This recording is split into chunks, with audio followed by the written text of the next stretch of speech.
Estamos aqui para mais um encontro,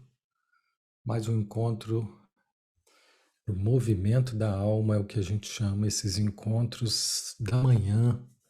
Estamos aqui, então, trazendo sempre com temas de desenvolvimento pessoal, autoconhecimento, espiritualidade, tudo aquilo que a gente vai construindo juntos aqui no canal ao longo da semana, cada publicação, cada partilha, cada stories, tudo isso aqui a gente traz esse espaço para poder estar dividindo melhor, para poder estar ganhando mais profundidade, mais reflexão. Então a gente conta com vocês. Essa semana a gente não abriu uma caixinha de perguntas, mas a gente pode sempre ter aberto esse espaço onde questões vão surgindo, seja aqui nas postagens ou no Stories. E essa semana eu gostaria de começar com uma reflexão que eu pus no Stories, ainda está lá um pouco, daqui a pouco a gente vai descer ela aqui pro feed. E esse Stories que a gente fez foi uma beleza de ontem, uma experiência que a gente viveu aqui no fim de semana com a minha filha mais velha. Ela foi fazer uma apresentação no tecido do circo, né? Foi muito bonito. E aí, Marlene, bom dia Solange, Bru, Adélia, Ana, pessoal aí do Coração Palpita, maravilhosos, bem-vindos.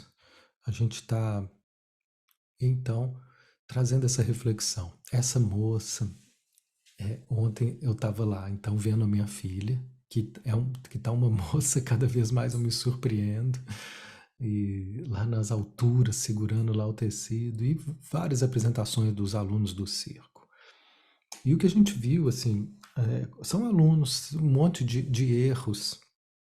Inclusive minha filha, ela teve um erro, que ela ficou chateada, ela ficou triste, né? Os alunos se preparando, ensaiando. Eu estou vendo ela sair aqui, às vezes 3 vezes por semana, 4 vezes por semana, para ir lá no circo, para ensaiar a performance, o auditório lotado. Imagina, isso é uma emoção enorme para muitos, né? Tinha uns pequenininhos ali que estavam nem aí, eles iam brincando, né? Mas para quem já tinha noção ali, tava isso, Cris, o coração de pai e mãe na mão ali, vendo, e os meninos muito ansiosos, assim, com uma grande apresentação. Era um auditório grande, lotado, produção, figurino, muito lindo, foi tudo muito maravilhoso.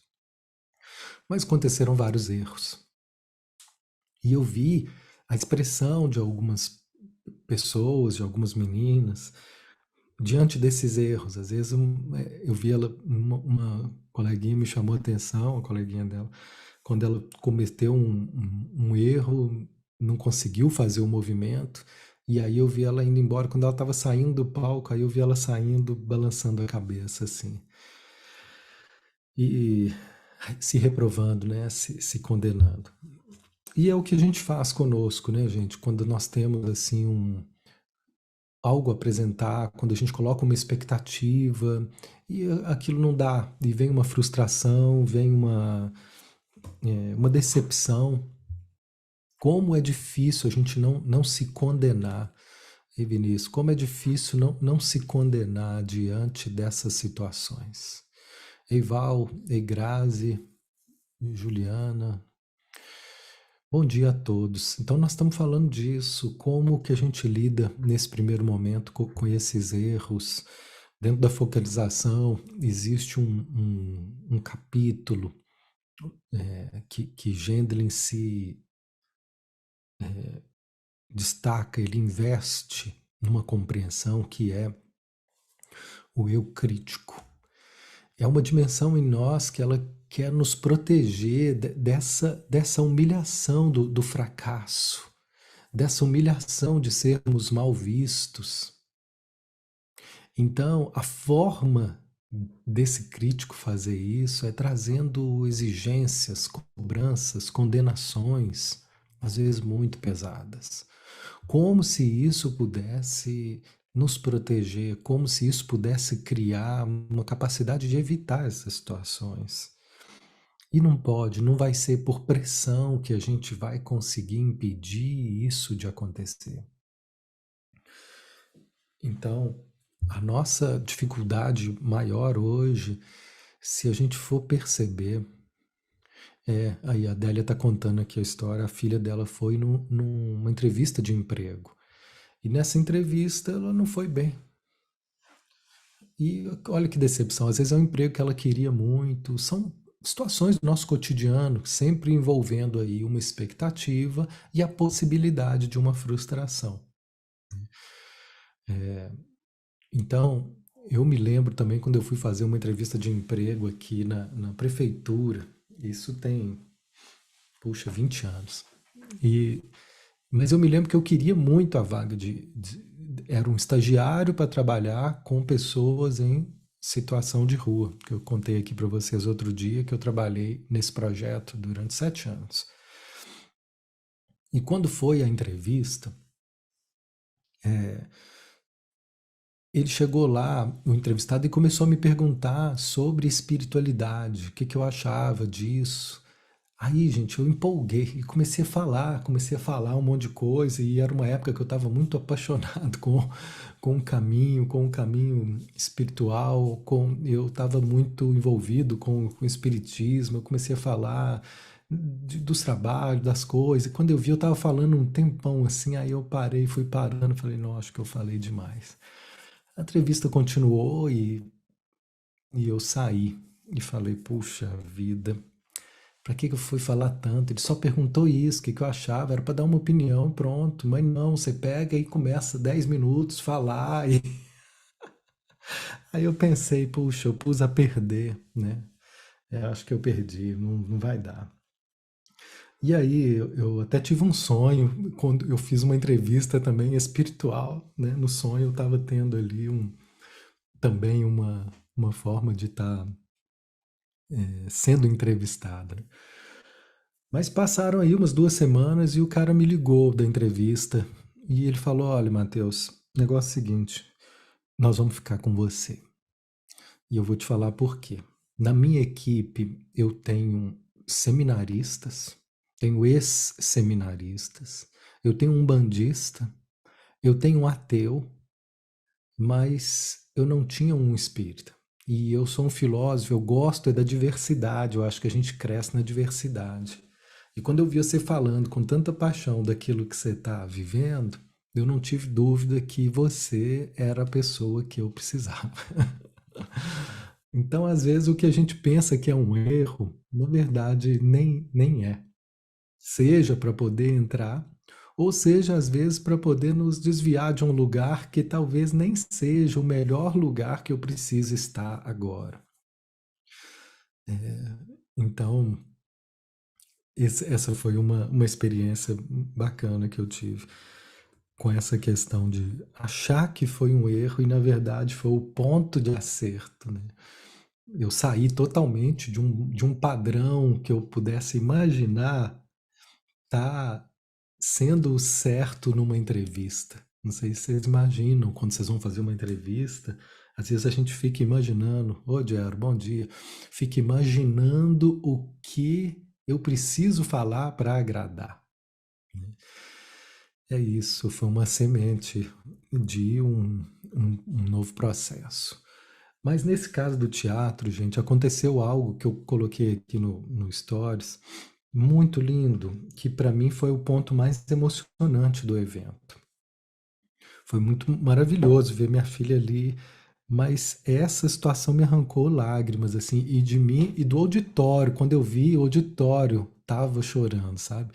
É uma menina com síndrome de Down e ela foi fazer uma apresentação solo. Então ela estava sozinha com uma auxiliar, assim, dando apoio para ela. E aí ela ia, passava o bambolê, aí o pessoal batia palma, movimentos assim bem suaves, entrou no tecido, ficou ali baixinho, fez um balanço, fez vários movimentos que ela estava ali treinando. E no finalzinho da apresentação dela, quando ela levantou, eu acho que ela estava indo em direção ao palco, ela foi, levantou e tomou um tombo. Puf. Quando ela tomou um tombo, assim, caiu, aí o auditório ficou em silêncio, aí ela levantou como se nada tivesse acontecido. Com o mesmo sorriso, ela foi lá em direção à beirinha do palco, procurou a mamãe dela e começou a mandar um monte de beijo para a mamãe dela, com um sorriso, com um amor, sabe? Tava nem aí para tombo.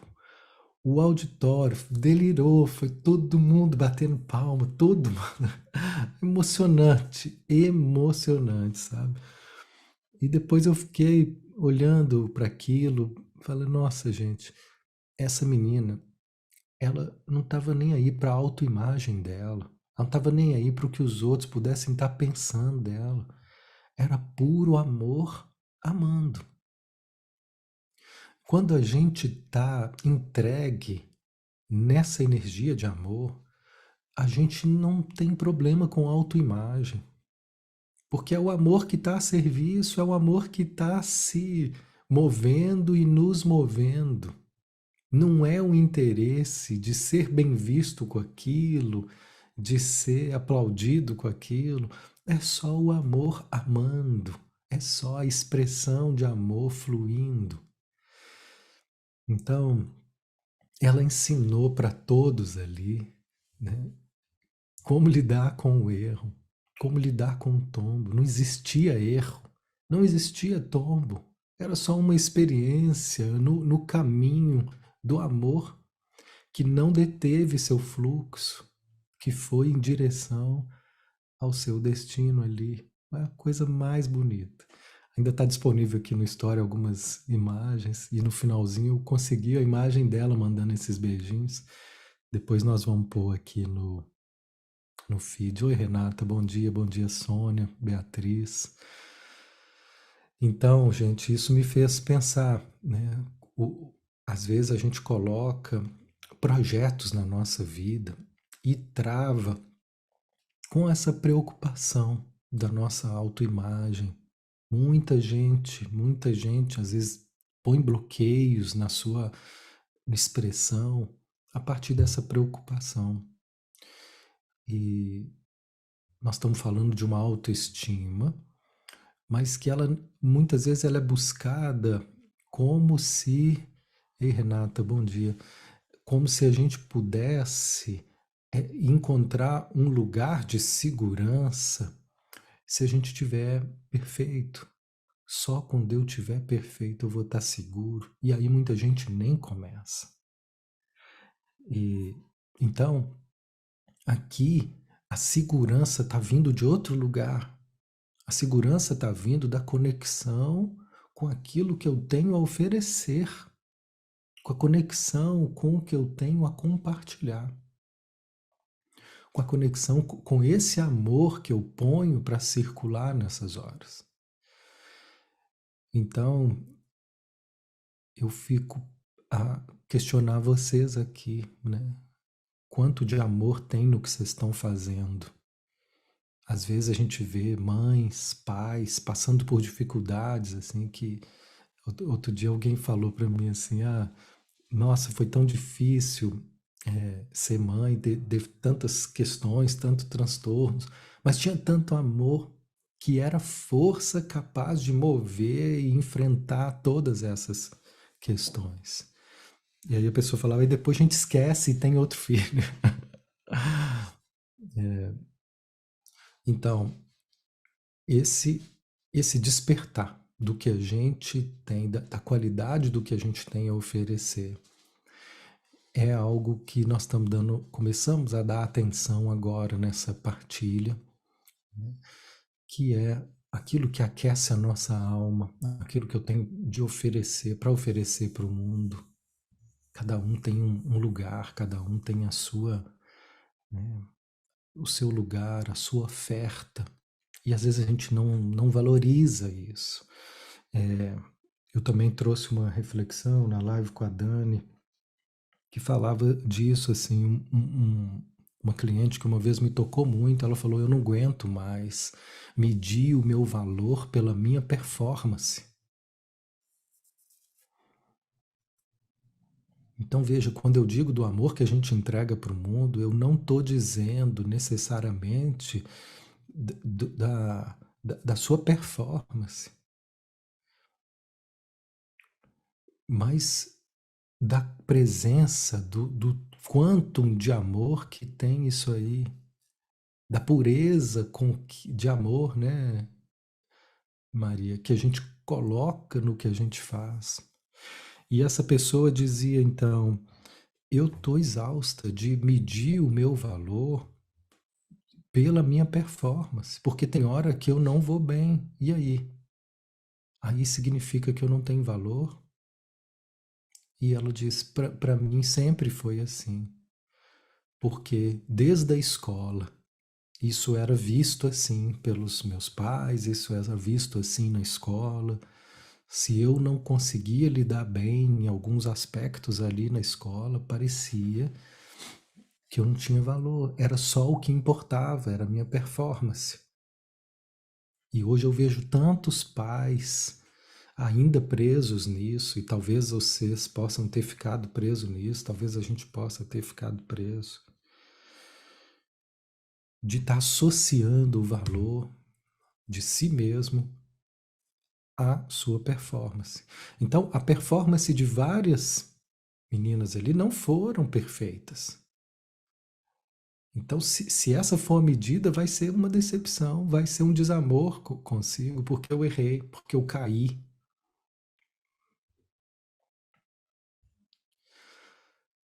Mas se o foco for no que eu ofereço, aí nós temos outra figura, nós temos outra possibilidade.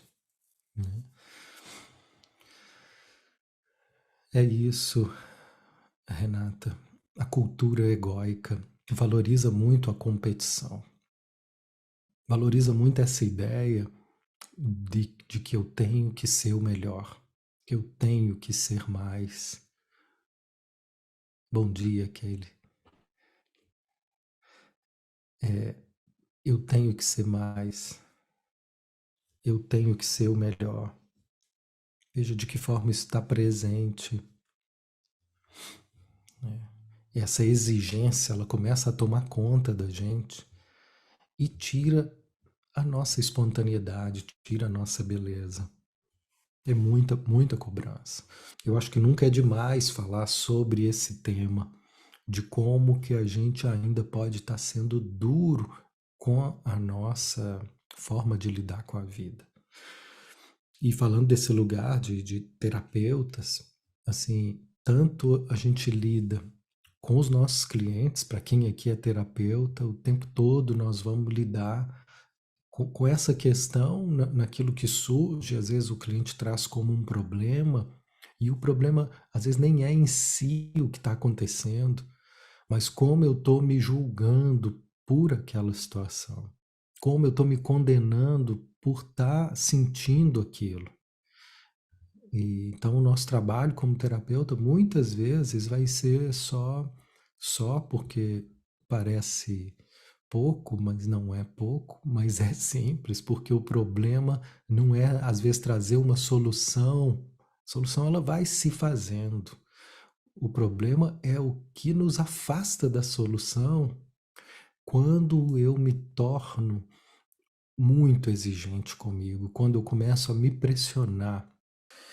Quando a gente começa a ser tão exigente conosco, pessoal, que não há espaço, então, para esse aprendizado. A gente nem percebe, né, que nós somos estagiários nessa vida. Bom dia, Franklin. Nós somos estagiários por aqui. Veja como é ouvir isso. Quando minha filha foi apresentar, eu falei: ó, lembra que você é uma aluna que está aprendendo. Só isso.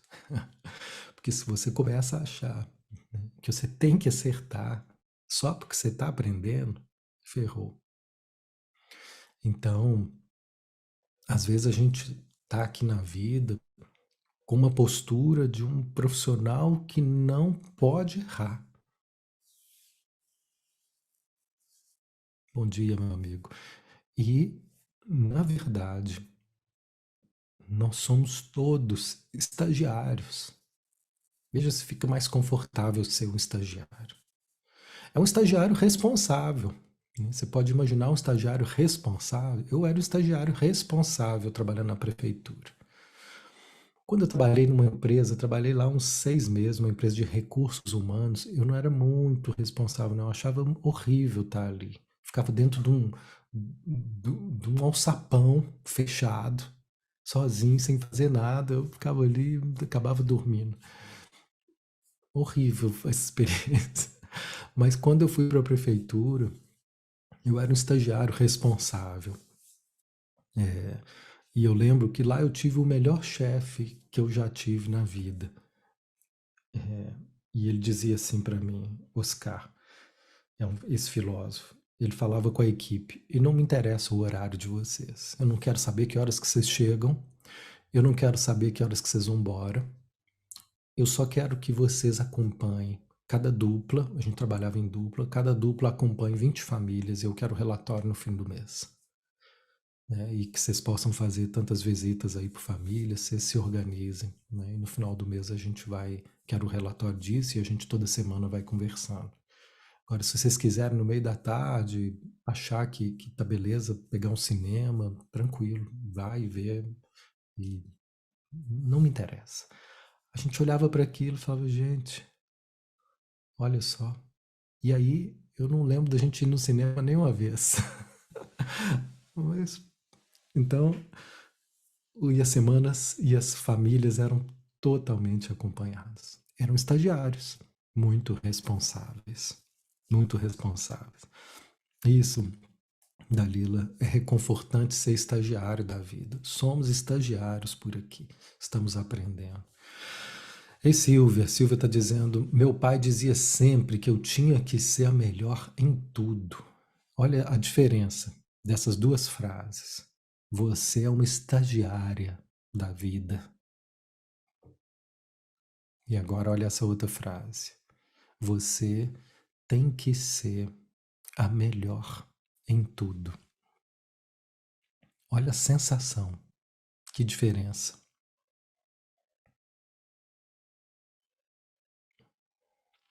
Pesado, né? É muito pesado. E às vezes começa assim com os pais. E às vezes eles nem precisam dizer de uma forma tão escancarada assim. Mas às vezes a gente vê a postura deles, já é algo que está nos inspirando, dependendo da postura deles. Tem mãe que ela não diz isso para a filha. Você tem que ser a melhor em tudo, você tem que dar conta de tudo. Mas a filha vê a mãe, arrepia, né? A filha vê a mãe se matando todo dia, o tempo inteiro. Eu tô com uma cliente que ela fala, Matheus, eu sei que eu não devia fazer isso, mas quando eu vejo, eu tô me privando de um momento, eu não sei relaxar. Vivendo sob tensão, o tempo inteiro sob tensão. Como se eu tivesse em dívida, fazendo um monte de coisa o tempo todo. O tempo inteiro em dívida. E aí, quando a gente vai pesquisar o que é isso, né? De onde que vem tanta pressão? Aí ela fala: eu tô vendo as cenas aqui da minha mãe. Minha mãe não parava, não parava. Às vezes a gente ia pro clube e ela falava: não, eu vou ficar aqui preparando o almoço. Olha só. Que mensagem que está sendo passada, mesmo sem dizer, olha, você tem que fazer isso, isso e aquilo. Que mensagem está sendo passada dessa forma? É uma mensagem de muita exigência, de muita cobrança, de muita pressão. Então, o que a gente tem aprendido nesse trabalho de autoconhecimento, de focalização, é aprender a confiar na vida. Só assim a gente vai poder relaxar. Só assim. E eu não posso dizer, confia, isso não vai ser suficiente. Nós precisamos ir em direção à parte em nós que não confia e escutar, acolher essa dimensão que treme de medo, que se desespera de medo em nós. Tem muitas pessoas que falam, eu fico ainda mantendo a ilusão de que eu estou controlando alguma coisa. Porque eu tenho a sensação que se eu parar de controlar, algo terrível vai acontecer. Então é esse medo que sustenta ali o controle, a ansiedade, a tensão, o desgaste que nos impede de confiar. Bom dia, Beth. Então nós estamos aprendendo a aproximar desses medos. Eu gosto de repetir essa frase do Gendlin, que é maravilhosa. Ele diz assim: ter medo todo mundo sente, mas poucos sabem ser companhia para o medo. Ser companhia para o medo. Nessas horas a gente desvia o olhar. Nessas horas a gente pesa o olhar. Hoje no Evangelho Sentido nós lemos uma parábola não, uma passagem, que não era uma parábola, era um episódio, que era de Jesus no Getsemane. Ele estava prestes a ser preso e ele então pediu aos discípulos: pessoal, vocês podem ficar aqui comigo, eu estou vivendo um momento muito angustiante, eu sei que são as últimas horas, né, de um processo, eu estou realmente, ele falou, eu estava triste e muito angustiado, vocês podem ficar em vigília comigo, em oração comigo, eu vou só arredar um pouquinho, vou orar ali, vocês podem se unir a mim nesse momento. Eles falaram, beleza, conta com a gente. Ele foi. Quando ele voltou, os discípulos dormindo. Acordou eles. Oi, gente, eu pedi para vocês, eu vou pedir de novo, eu vou ali, eu tô precisando muito da gente estar junto agora, fique em oração comigo, tá bom? Ah, não, beleza, tá bom. Foi lá, pediu e falou, Senhor, se tiver um jeito de tirar do meu caminho essa situação, tira, porque a taça é amarga. Mas se não tiver, que seja feita a sua vontade. Voltou lá, quando ele voltou de novo, os discípulos dormindo. E ele acorda de novo a gente. Por favor, pelo amor de Deus. Não foi possível sustentar a consciência. Então, como que a gente lida com essa dinâmica do Evangelho? Tudo isso é visto como um símbolo do nosso processo psíquico. Mais do que qualquer outra coisa, a gente vai trazendo para nós. Cada aspecto dessa história pode contar algo sobre nós, sobre o nosso movimento psíquico. Por exemplo, a gente poderia nos ver como Jesus em cada situação onde a gente não vai ter apoio. Tem hora que nós estamos sozinhos, tem coisa, gente, que é só a gente mesmo. Aí você pode falar com um amigo, você pode falar com alguém. Às vezes você pode falar com um terapeuta, você pode falar com seu pai, com sua mãe, com seu marido, com sua esposa. E eles podem te acompanhar até um ponto, mas tem coisas que é só você que sabe, é só você que vai precisar sustentar. Eles não vão, ninguém vai estar conosco nas nossas decisões mais profundas aqui dentro, sou eu comigo mesmo. Esse é um ponto. E outro ponto é isso, existe algo em nós que cochila, existe aspectos em nós que desviam o olhar. Quando eu digo ser companhia para o medo, era isso que ele estava pedindo, eu estou com medo, vocês podem ser companhia para mim agora?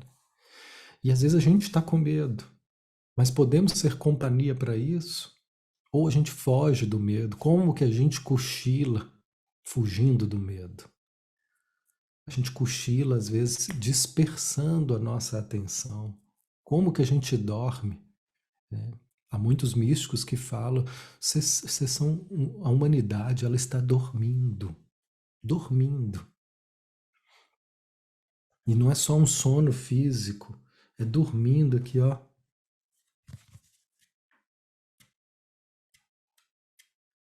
dormindo.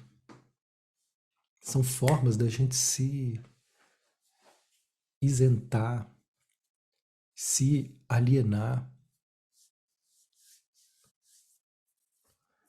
De que forma que a gente dorme? E aí, nesse momento, não conseguimos ser companhia para os medos.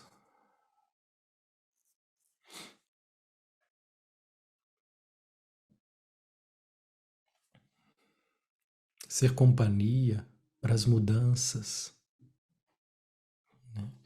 E aí tem uma pessoa dizendo aqui, Gláucia, o luto é meu. Eu tenho que me esforçar para entender essa mudança. Então, bom dia. Eu vejo uma palavra que me arrepia. Me esforçar para entender. Não consigo imaginar isso como algo terapêutico. Vocês conseguem? Alguém se esforçando para entender. Aqui na focalização, nós temos uma outra forma de lidar com aquilo que é visto como um luto.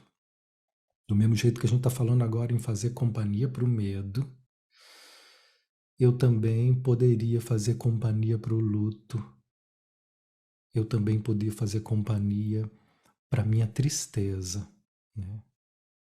Isso, Thelma. A Maria, não, absolutamente não. A Thelma usa o sentir. Gente, nós estamos aprendendo a desenvolver os poderes do espírito, os poderes da alma, e nós estamos vendo em pesquisas científicas cada vez mais claras o poder transformador que tem esse gesto sentido de acolher nossa experiência, de nos aproximarmos daquilo que a gente tem como experiência viva agora, de ser essa vigília para aquilo que está acontecendo. Jesus não falou, espanta os guardas para mim, me protejam. Ele disse só assim, fica comigo. O que nós estamos aprendendo ao longo desse trabalho é exatamente isso. Fica consigo. Fica com você mesmo nesse luto. Ah, Mateus, mas eu não entendo. E é esse o ponto mais importante. Bom dia, Cristina. Bom dia, Delorice. Esse é o ponto mais importante. Nós não vamos entender tudo. Às vezes a gente pode entender alguma coisa, às vezes a gente vai entender depois, mas nós não vamos entender. Então eu fiz um grifo aqui sobre esse aspecto que apareceu hoje também no nosso grupo aqui. Às vezes eu não me conformo em não entender o motivo que me faz sofrer. E começo a exigir da vida uma explicação. Começo a exigir da vida uma satisfação por eu estar sofrendo sem estar entendendo.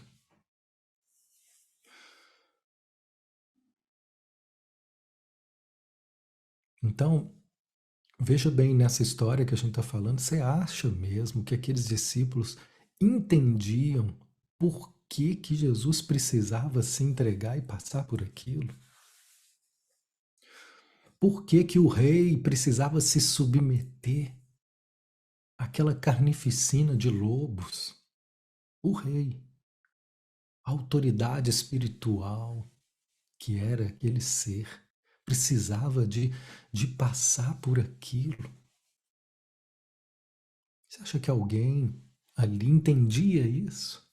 Mesmo os mais próximos dele? Talvez um ou outro, em alguma medida. Mas a maioria não entendia. Até hoje eu acho que não se entendeu. E se entendeu foi em alguma medida essa dinâmica da crucificação, dessa entrega. Assim como na nossa vida, trazendo agora para nós essa simbologia, às vezes eu trago muita coisa que na terça a gente ligada ao Evangelho, porque eu acabei de sair, né, do Evangelho Sentido. Então eu venho muito inspirado por essa experiência. Mas podemos trazer essa ideia de que na nossa vida também, todos nós, em sua proporção, em sua particularidade, vamos viver algumas crucificações, algumas situações que, olha, não vai ter para onde correr. Escutando uma mãe, outro dia ela dizia: olha, meu filho está passando uma situação que eu não tenho como evitar. Isso é uma crucificação. Isso é uma jornada de o que está sendo crucificado aí. O nosso orgulho, o nosso controle, os nossos medos. Então, eu não quero dizer que a vida é só isso, mas que isso é algo, todo mundo passa por situações que a gente não pode evitar. Muita gente começa a ver o cristianismo só como esse episódio triste. Não, gente, esse episódio durou 3 dias.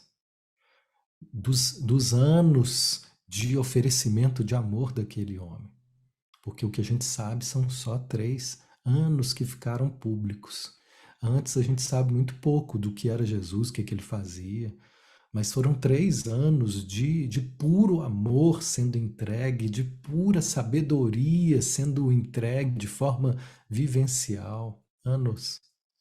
E aí ficaram ali 3 dias e muitas pessoas acabam tomando esses 3 dias e fazendo disso um motivo de horror.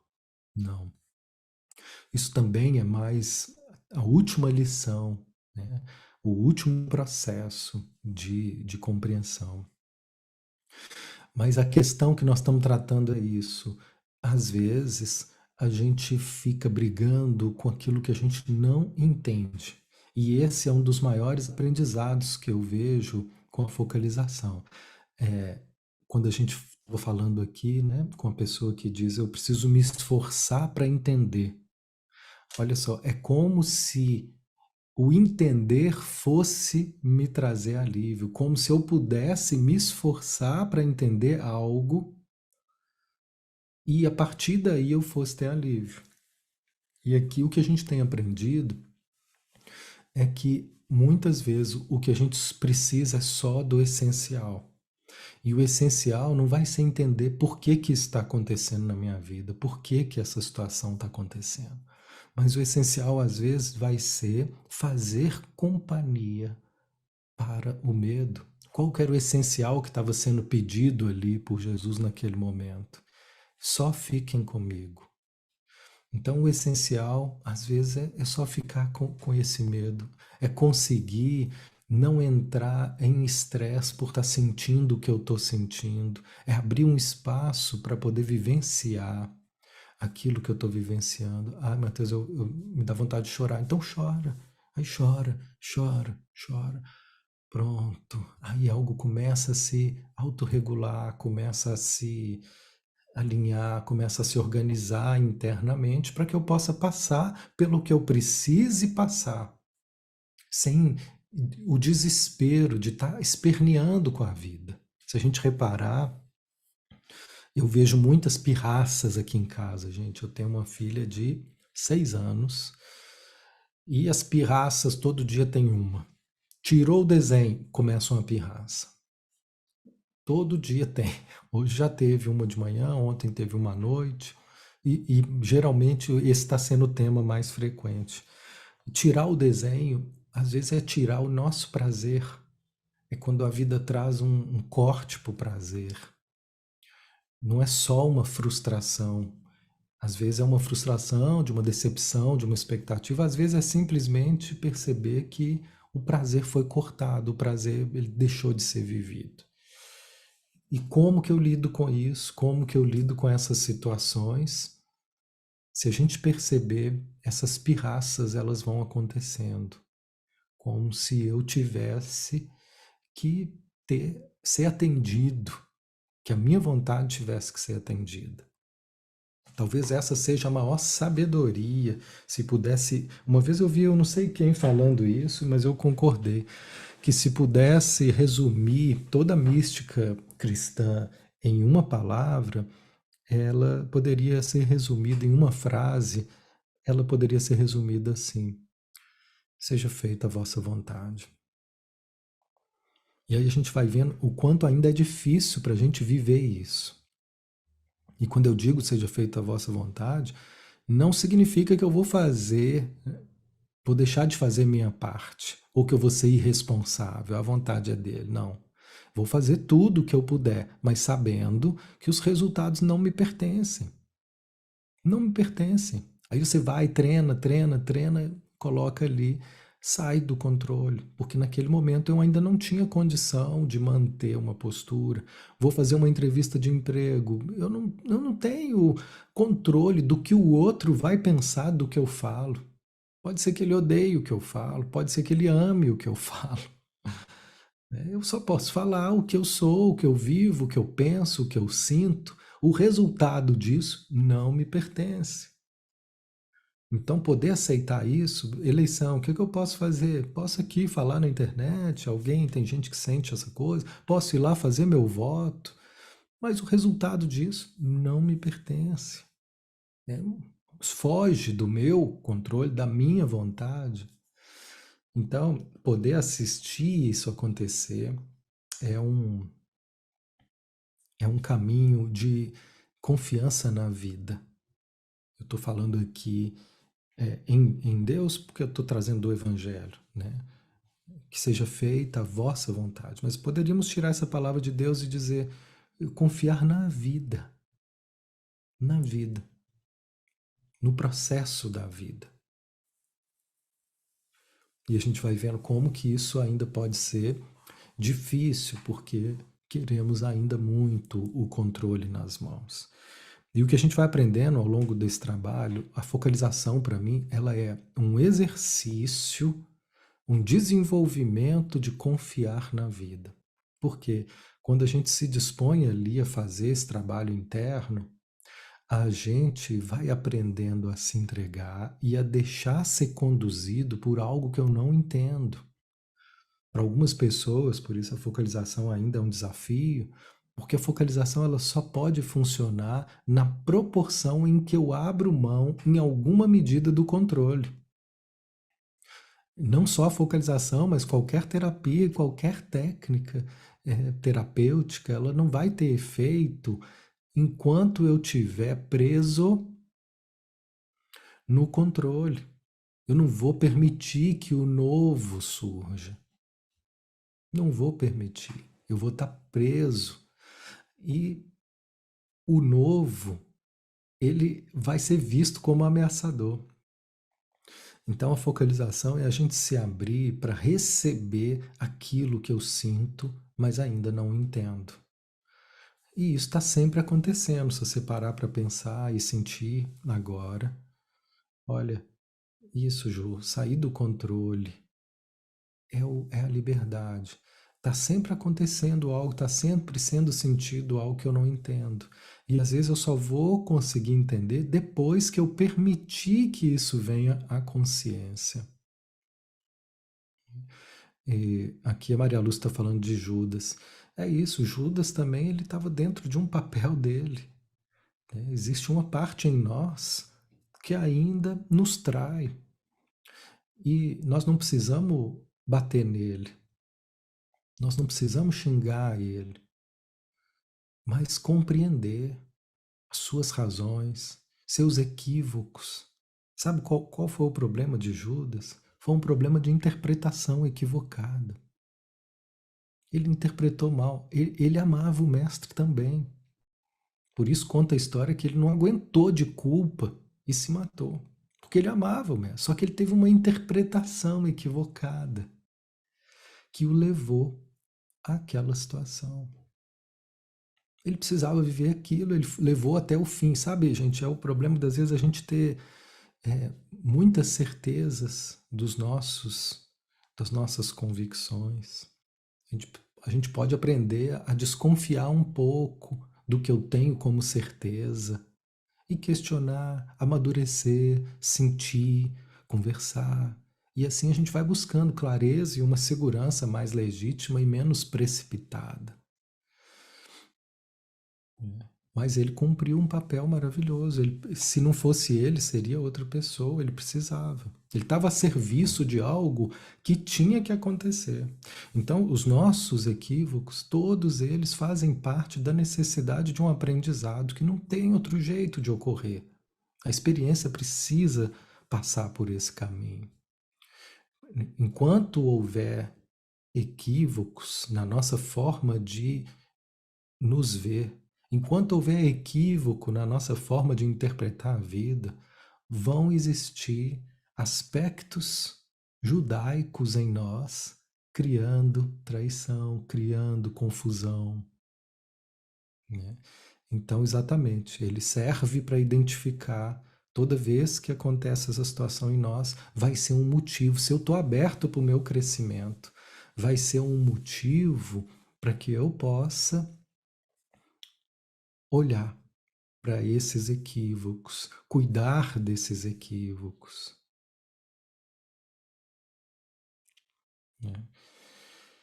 Então, nós estamos aprendendo que sentir não nos fragiliza. O que nos fragiliza é brigar com o sentir. Na hora que a gente está sentindo, dói. Na hora que está sentindo, eu me recolho.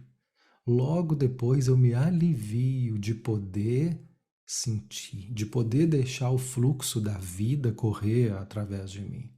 Mas quando eu vivo a brigar comigo, não há alívio. E aí sim eu vou estar sempre tenso, eu vou estar sempre frágil, porque eu estou sempre em guerra com aquilo que eu não posso evitar. Bom, é isso. Essa é a nossa partilha de hoje. Eu contei com o contato, a interação de vocês para a gente ir construindo essa reflexão muito espontânea aqui, né? Onde aquilo que foi surgindo aqui dentro de mim fui compartilhando e aquilo que eu fui recebendo de vocês aqui foi dando, né, uma costura para o nosso encontro.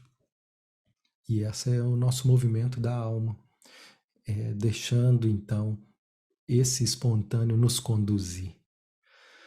Obrigado, Thelma. Obrigado, Célia. Nós estamos encerrando, mas eu vou registrar aqui, Célia, esse seu convite para uma próxima oportunidade, tá? Falar sobre o auto perdão. Um tema maravilhoso. Está guardado aqui. Até a próxima, gente. Obrigado, bom dia, boa semana para vocês.